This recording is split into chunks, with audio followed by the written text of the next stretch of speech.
आज भी किसी लड़की की शादी होती है तो हर्ष वहां जाने से बहुत डरते हैं, क्योंकि उस समय भी किसी लड़की की शादी में ही एक दूसरे से मिले थे। रात को बारात देखने के बहाने मैंने अपने मम्मी पापा से इजाजत लेकर बारात देखने गई थी और वहां हर्ष भी देखने आया था, लेकिन वह मुझे देखकर बहुत खुश हुआ था। लेकिन उस रात हुआ यूं कि उसके साथ जब एक गली में चोरी चुपके मिलकर जब कुछ बातें करना शुरू ही किया, लोगों ने हम लोगों को गलत बात सोचकर हमारी बदनामी समाज में कर दिया। बात यही खत्म नहीं हुई। बदनामी के चलते हर्ष ने मुझे फ़ोन करके बताया कि जानू, हम लोग बदनाम तो हो गए लेकिन बात अब खत्म नहीं होने वाली, मैं फिर तुम्हारे पास आ रहा हूँ। और होली फेस्टिवल भी चल रहा है, मुलाकात के बहाने हम रंग भी खेल लेंगे और प्यार भरी मुलाकात भी हो जाएगी हमारी। और हाँ, मैं रात 7 बजे ही आने वाला हूँ, तैयार रहना। इतना बोलकर फ़ोन काट दिया। मैं उसको समझाने वाली थी कि हर्ष लोग वैसे ही हम लोगों पर गुस्सा है, लेकिन देख लिया तो जान आफत में पड़ जाएगी। लेकिन उसने एक भी ना सुना मेरी बात को। दोबारा मैंने कॉल करके समझाने की कोशिश भी की, लेकिन वह कॉल रिसीव भी नहीं किया। और रात होते ही वह मुझसे से मिलने आ गया। मैं तो बिल्कुल भी मुंड में नहीं थी उससे मिलने के लिए, लेकिन क्या करे आशिक जो ठहरा जिद्दी। हम लोग मिलने ही वाले थे कि अचानक से मेरी भाभी वहां पहुंच जाती है और बातें करने लगती है। अब क्या करे, हर्ष छिप कर देख रहा था कि अगर वह लेडीज वहां से चली गई तो हम चांदनी से मिल लूंगा, लेकिन भाभी समझने वाली थी कहाँ।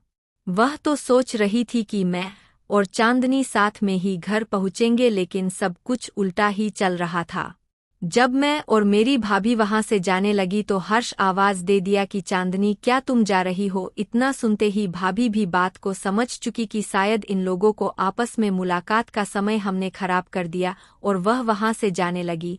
लेकिन मैंने उन्हें रोक लिया। अगर हम भाभी को नहीं रोकती तो शायद बात भैया तक जा सकती थी, इसलिए सारी असलियत हमने भाभी को बता दिया। फिर क्या था, भाभी ने हम दोनों को मिलाने के लिए राजी हो गई और मैं और हर्ष एक दूसरे से उस समय मिल पाए। और भाभी वहां सब कुछ देख रही थीं। इसके बाद भाभी आवाज देती है कि सुनो, ज्यादा मत बहको नहीं तो लोग आ जाएगा। और हम दोनों एक दूसरे को फ्लाइंग किस का इशारा करते हुए उस दिन दूर हो गए और फ़ोन पर बहकी बहकी बात अक्सर किया करते थे। अचानक मेरी भाभी को क्या हो गया, उसने मेरे फ़ोन से हर्ष का नंबर ले लेता है और हर्ष से चोरी चोरी मुझे बताए बिना करने लगी। हद तो तब हो गई जब मैंने अपने भाभी को और हर्ष को मुलाकात करते हुए देख लिया, मानो मेरे पैरों तले जमीन खिसक गई हो। पहले तो मेरी सहेली ने बताई तो बिलीव नहीं हुआ था, लेकिन जब मैंने खुद अपने ही घर पर हर्ष और अपनी भाभी को बेड पर लेटा हुआ दिखा तो मैं मदहोश से हो गई।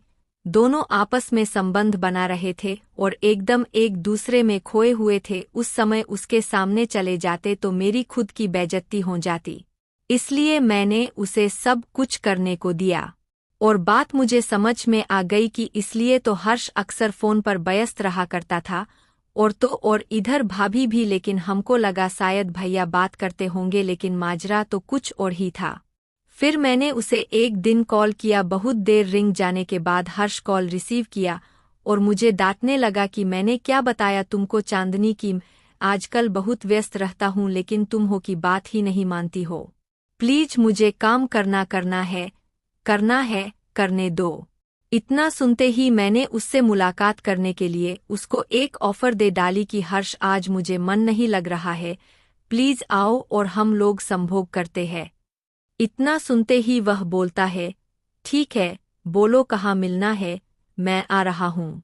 और वह मेरा प्यार पाने के लिए मेरे घर पर आ गया और मैं अपनी भाभी के बारे में और उसके बारे में मैं जो देखा उसे मैं बता डाली। तब हर्ष ने राज बताया कि तुम्हारी भाभी ने मुझे अपने जाल में फंसा कर बोली कि अगर मेरे साथ संभोग नहीं करोगे तो मैं तुम लोगों का सारा प्यार मोहब्बत का खेल बिगाड़ दूंगी, इसलिए मैंने तुम्हारी भाभी के साथ ऐसा गंदा काम करना पड़ा।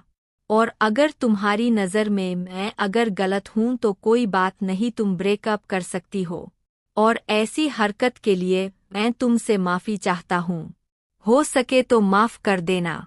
इतना सुनते ही मैं उसके गले लग जाती हूँ और एक दूसरे का हमसफ़र जिंदगी भर के लिए बन जाती हूँ। आज मैं चांदनी और हर्ष की जोड़ी बनकर साथ जिंदगी बीता रही हूँ। कहानी अच्छी लगी हो तो लाइक और शेयर, सब्सक्राइब जरूर करें। धन्यवाद।